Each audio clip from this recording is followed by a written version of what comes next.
Bueno, la influencia de las emociones en el aprendizaje es un descubrimiento bastante reciente. Cuando hablamos en ciencia de 20 años, es reciente. Entonces, las neurociencias, que integraron conocimientos de neurología, de bioquímica del cerebro, de psicología, etcétera, descubrieron que el proceso de aprendizaje es cognitivo y es emocional, que es una moneda de dos caras, que lo emocional afecta a lo cognitivo y que es más potente lo emocional que lo cognitivo.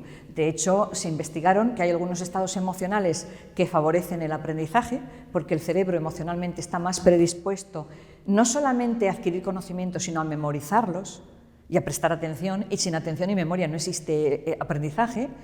Y también descubrieron que hay otros estados emocionales que limitan el aprendizaje.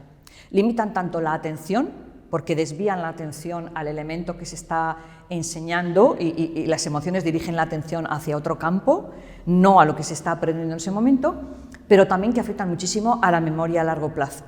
Entonces, en un examen el alumno no solamente ha tenido que aprender, sino recuperar una información que ya tiene archivada, vamos a decir así, en su cerebro.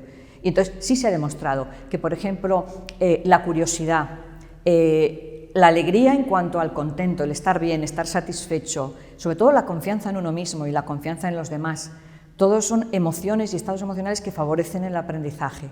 Pero el aburrimiento, el miedo, el estrés, la ansiedad, son emociones que dificultan muchísimo el aprendizaje, y de todo esto hay ya muchísima investigación.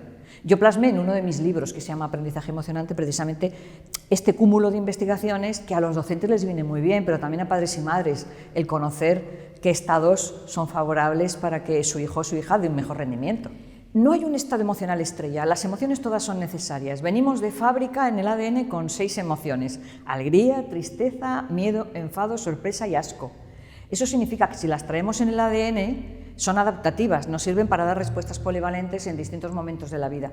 Y cada una tiene sus funciones, y sus funciones positivas. Por eso no podemos decir que hay emociones positivas o emociones negativas. Lo que pasa es que nuestra sociedad nos quiere esclavizar con el happy, con que hay que estar siempre contento, con que la alegría es la emoción mejor. No. Una persona que solamente esté contenta tiene que ir al psicólogo. Le puede estar pasando algo, porque no es real. Estará reprimiendo otras.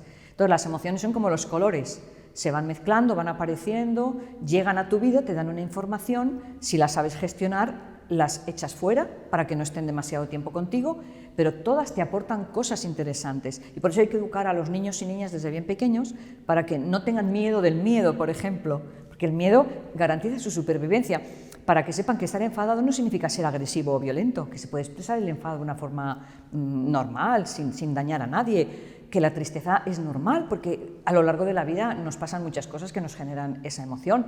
Entonces, como cada emoción nos lleva a comportarnos de una determinada manera y también nuestro cuerpo, fisiológicamente hablando, cambia la composición de la sangre según sintamos una emoción u otra, no es que haya una emoción estrella.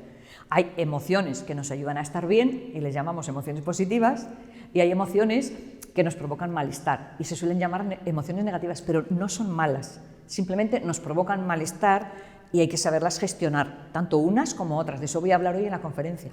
Se puede gestionar las emociones desde bien pequeños, primero los padres y madres ayudando a la propia gestión de ese niño o niña de 2 años a 6 años. En ese periodo todavía ellos y ellas no son capaces de autorregular sus emociones ni de gestionarlas bien. Las tienen que conocer, tienen que saber cómo se expresa en su cuerpo, qué le pasa a su cuerpo cuando sienten esa emoción. Pueden incluso determinar si es una emoción muy intensa o es poco. ¿Estás un poco triste o muy triste? ¿Estás un poco enfadado o muy enfadado? ¿No? Porque el nivel de intensidad, cuando ya somos más mayores, le corresponden palabras de vocabulario emocional diferentes. Es distinto desconfiar de algo o tenerle terror a algo, no tiene nada que ver. O estar triste, o descontento, o desilusionada, a estar sumamente deprimido, no tiene nada que ver. Entonces, desde pequeñitos, si les vamos enseñando a niños y niñas a poner nombre a sus emociones, saberlas interpretar incluso a nivel corporal, ¿no? ¿Qué pasa en mi cuerpo cuando siento tal o cual emoción? Y luego, cómo la expreso, poco a poco les decimos, ¿ves? Pero cuando te enfadas no tienes que pegar, no hay por qué empujar. Tú puedes decir, estoy muy enfadado, o dirigirte con voz de enfado y cara de enfado a un niño, no me gusta lo que me has hecho, no me empujes, no me gusta, pero no responder violentamente. Todo esto se va enseñando y los críos lo van aprendiendo de una forma totalmente natural. O sea que si empezamos con la gestión emocional desde que ya son capaces de controlar esfínteres, ya tenemos mucho ganado cuando llega la adolescencia, que es cuando más lo necesitan, pero es el peor periodo para empezar. Los adultos podemos aprender igual que los niños, solamente que lo que nos dificulta son los hábitos que hemos generado en nosotros. Es decir, si una persona, por ejemplo, es muy impulsiva, cada vez que lleva la contraria o se frustra, chilla, pues ahora tiene que respirar hondo, darse cuenta de que el chillar no va a arreglar esa situación, que puede dar otras respuestas más satisfactorias, tanto para ella o para él y para el entorno, y poco a poco va sustituyendo unos hábitos por otros. ¿Qué es lo bueno en los niños y niñas? Que no tienen creados esos hábitos y podemos encauzarlos de forma adecuada. Los adultos ya tenemos unas estructuras de personalidad más o menos configuradas, unas formas de respuesta, pero podemos aprender. De hecho, los programas de desarrollo de la inteligencia emocional, que yo llevo a cabo también con adultos desde hace muchos años, demuestran que uno puede cambiar. O sea, el cerebro puede cambiar, pero siempre y cuando le digas hacia qué tiene que ir, qué nuevo cambio le espera, y luego que le digas el cómo puede cambiar. Porque con que alguien me diga, es que no puedes responder de esa manera, tienes que hacerlo de otra, no, me tiene que decir cómo es la otra manera y qué tengo que hacer para responder de otra manera. Y entonces ya le vamos a decir así, entreno mi cerebro para que dé la respuesta nueva que yo quiero, sabiendo que toda mi historia personal ha estado pues, con carencia de educación emocional, porque los adultos no la hemos recibido, porque tampoco se sabía tanto de las emociones. Hace 20 años es cuando 25, cuando se empieza a descubrir, ¿no?, cómo se gestionan las emociones, qué partes del cerebro se implican, cómo maduran esas partes, a quién le podemos pedir que gestione y a quién no. Todo ese tipo de conocimientos son muy recientes, pero los adultos podemos cambiar.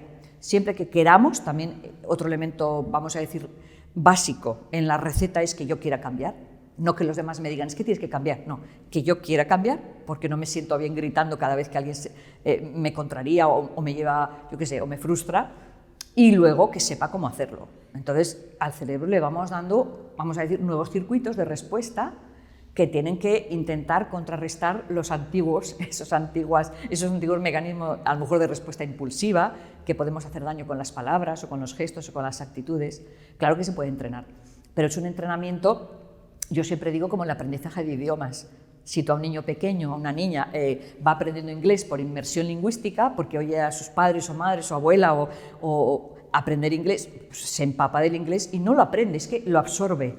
Ahora, con 60 años tú quieres aprender inglés, claro que puedes, pero no puedes ir un día a la semana, porque eso sería una charla de café, pasarlo bien con las amigas o con los amigos, pero tienes que estar como más atenta para ir generando ese hábito nuevo en el cerebro de acostumbrarse a nuevos sonidos y hablar en un idioma diferente. O sea, vas a dedicar más tiempo, pero sí que se puede, por supuesto que sí.